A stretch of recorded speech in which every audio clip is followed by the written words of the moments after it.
I'm here at the Price Chopper Kitchen with Chef Jasper, and we are making lobster. I can't pronounce the last part, Chef, so if you would take it away from here, we're making lobster what? Lobster fra diavolo. Lobster fra diavolo. Yes, and this is all about the for Christmas time, Italians like for Christmas Eve, the Feast of the Seven Fishes. That was my next question. Yeah, what is the Feast of the Seven Fishes, and what does it symbolize? You know, the number 7 symbolizes a lot with Catholics. Okay. The 7 sacraments is one of them. So the 7 fishes, you have 7 different courses of seafood. Oh. Because of course you don't eat meat the night before, or for Christmas Eve, or if you're going to church, etc. So, and fasting if you're going to, but. So what we're doing here, we're having a little bit of lobster, okay, a little bit of tomato sauce, all right, a little bit of pasta. I don't think it gets any better. No, I know. I have not had lobster in the longest time. The first time and the last time I had lobster was on our honeymoon cruise. So really? I need to come get some lobster here. You're gonna like this a lot. So what I have here, I'm just gonna turn this stove on here and get this going. A little bit of heat on the pan, a little bit of extra virgin olive oil, of course.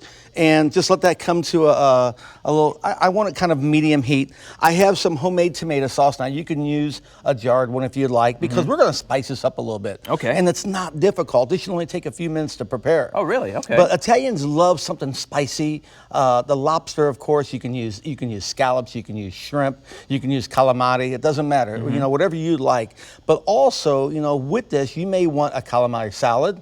You may do bacala, which is a salted cod. So that's how you can add more of those fishes into that same dish. Exactly. Okay. Or, if you want to do the 7 courses of fish, maybe a shrimp cocktail is something easier, crab, oysters.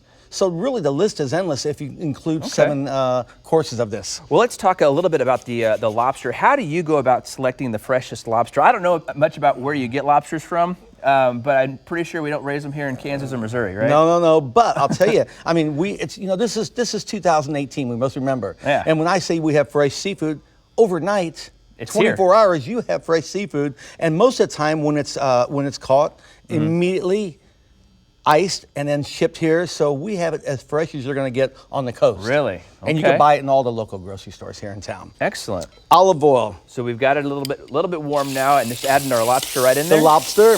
Now, this is the only time I like to put a little red pepper at this time. Okay. So you didn't season that lobster at all, other than that red pepper, no salt, no pepper, just boom, right in there. I want you to look at this. We're at about 20 seconds right now with this. Yeah. And keep it going. To turn color look at this. It's almost ready because I cut it up beforehand. And it's going to simmer in my sauce also, so I don't want to overcook it too much. Here's my secrets. And this is something my father taught me. Okay. A little bit of brandy. Oh, you put it in there, you don't drink it. Huh? Nah. See, my problem is I drink the brandy while I'm cooking. Let that simmer. I like that a lot. A little bit of garlic at this time. Okay. And you don't overdo it with the garlic. That's the problem. I think a lot of people just overdo garlic too much in their sauces. And you really overdo it and overpower. So what I'm doing, I'm layering this. I'm building this. So, a little bit of brandy, a little bit of garlic, and you just take your time. Now you have your prepared pasta sauce at this point, and that's it. We don't want to burn the garlic. No. So you go ahead and take it off there? Or exactly. All right. We add our tomato sauce. Let this come to a nice little boil. At this point, I can add my fresh herbs. So I want to put just a little bit of oregano. Okay. Some fresh parsley. And I'm very big with basilico, the Italian basil. Okay. And you always so that's when you always snap and you yeah, I gotta have my basil here. So there it is. This is the best part of the whole dish, I think, right here. This gives it all the flavor. I let that simmer just a little bit longer.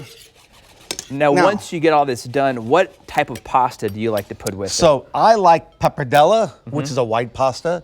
Linguine is popular, fettuccine, of course, or my absolute favorite is rigatoni, or what we call pacare. Okay. It's a little bit wider. And this is all I have to do. Yeah. You may season it with just a little bit of salt.